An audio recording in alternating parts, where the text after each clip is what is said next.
আসসালামু আলাইকুম। আশা করি সবাই ভালো আছেন। দেখুন নেহারি খাওয়ার জন্য নেহারি রেডি করলাম। আমরা নেহারি ৭-৮টার সাথেই খেয়ে ফেলি, কিন্তু আমার ছেলে না থাকার কারণে নেহারিটা আমার খেতে প্রায় ১ সপ্তাহ মতন দেরি হয়ে গেল। তারপরও দেখুন এদিকে আহ, মাত্র বসাইছি জাল করার জন্য। আমরা নেহারি একদম ৩-৪ বার জাল দেওয়ার পরে তারপরে খাওয়া হয়, কারণ এটা অনেক নরম করে তারপরে খাওয়া হয়। আমার ছেলে মেয়ে একদম নরম না হলে আবার খেতে পারে না, তার জন্য দেখুন ৩-৪ বার জাল দেওয়ার পরে তারপরে এটা বাগার দিব, বাগার দিয়ে তারপরে খাবো। দেখুন এখন প্রথম বসাইছি, তারপর ১ ঘন্টার মতন জাল হয়ে গেছে। এদিকে দেখুন নেহারিগুলো বেশ বড় বড়। এদিকে নেহারিগুলো দেখা যায় কসাইরা কেটেছে, তার জন্য একটু গোছ সহ কেটে রেখে দিয়েছে। আমি আগে থেকে বলি একটু গোছ সহ রাখতে, কারণ একটু গোছ সহ রাখলে দেখা যায় বাচ্চারা খেতে পছন্দ করে। তার জন্য দেখুন এদিকে আমি মশলা কিছুটা দিয়ে জাল করতেছি।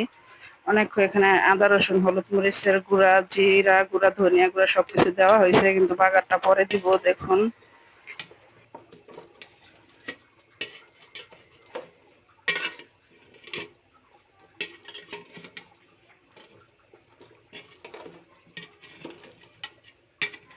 ৩ বার জাল দিয়েছি, কিন্তু এবার নিয়ে ৪ বার। ৪ বারের সময় এখানে বাগার দেওয়ার জন্য দেখুন তেল দিয়েছি। নেহারিটার ভিতরে অনেকটা তেল থাকে, দেখা যায় নেহারি থেকে এইভাবে তেল ওঠে অনেকগুলো, তার জন্য তেলটা কম দিব আমি। দেখুন পেঁয়াজ রসুন দিয়ে ভাজা ভাজা করে বাগার, যেভাবে ডাল বাগার দেই ওইভাবেই বাগার দিব।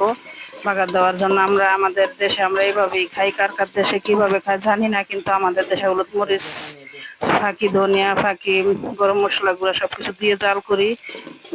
আদা বাটা দিয়ে জাল করার পরে এইভাবে বাগার দেওয়ার পরেই নেহারিটা রেডি হয়ে যায়। দেখুন কাঁচামরিচটা আমি অনেক সময় নেহারির ভিতরে আগে দিয়ে দিই, কিন্তু আগে দিতে আমার মনে ছিল না, তার জন্য বাগারের ভিতরে একটু ভাজা ভাজা করে দিয়ে দিচ্ছি কাঁচামরিচটা, কারণ ঝালটা খুব কম খাই আমরা, তার জন্য নেহারির ভিতরে দেইনি। কারণ ওদিকে দিলে একটু মনেও নেই, তারপরে ইচ্ছাও করিনি দিতে, একটু মিশে যায়। আর এদিকে দেখুন পাতিলার থেকে আমি নেহারিটা এখানে ঢেলে দিব। ঢালতে একটু সমস্যা হইতেছে, যেহেতু পাতিলাটা একটু বড়, কারণ হাড্ডিগুলো খুব বড় বড় করে কাটা হয়েছে, তার জন্য আমি হাঁড়িটা একটু বড়ই নিয়েছি। দেখুন এদিকে আমি এখন চামিচ দিয়ে উঠিয়ে এখানে দিয়ে দিব।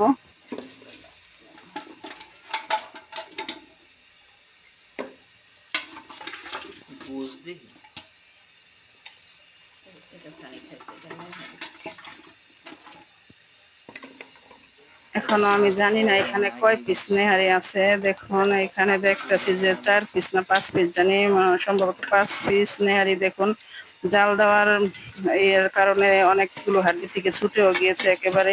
অনেকটা জাল দিয়ে অনেকটা সফট করে নিয়েছি। এদিকে একটু সফট হলে আমার ছেলে মেয়ে খেতে সুবিধা হয়, তার জন্য আমরা অনেক সময় নিয়ে জাল করি। দেখুন এদিকে আমরা বেশি হলুদ মরিচ ফাঁকিটা বেশি দেই না, কারণ আমরা একটু সাদা সাদা এটা পছন্দ করি, যে এরকম সাদা কোরমা গোশটা রান্না করি ওরকম ভাবে রান্না করি।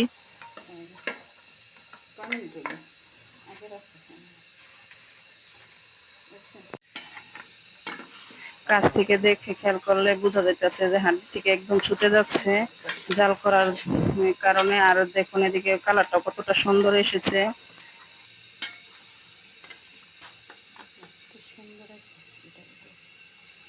ছেলে গ্রামে থাকার কারণে এদিকে কলিজা ফ্যাপসাটাও খাওয়া হয়নি। আর দেখুন কলিজা ফ্যাপসাটাও রান্না করতেছি। আমরা এই কলিজা ফ্যাপসা বেশিরভাগ ৭-৮টার সাথে খেয়ে ফেলি ২-১ দিনের ভিতরে, কারণ নাইলে এটা মজা লাগে না, একটু মাটি মাটি হয়ে যায়। আমি একটু তারপরে তো একটু দেরি হয়ে গেছে আমার ছেলের জন্য। এদিকে দেখুন আমি পেঁয়াজটা হাতে সময় থাকলে একটা ভিডিওতে দিয়েছি যে ভুনা তরকারিতে পেঁয়াজটা যদি একটু নরম করে ঢেকে লবণ দিয়ে করা হয়, নরম করা হয়, তরকারিটা একদম অন্যরকম একটা টেস্ট হয়।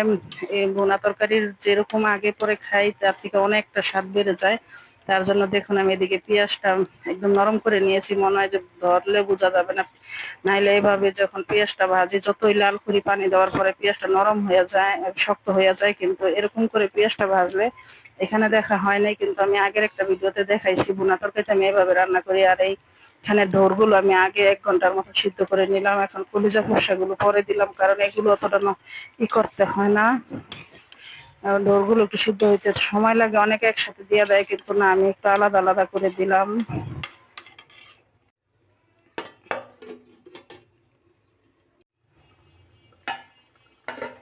পেঁয়াজটা ওভাবে গালিয়ে দেওয়ার কারণে তরকারিটা কতটা হয়, ঘন হয়।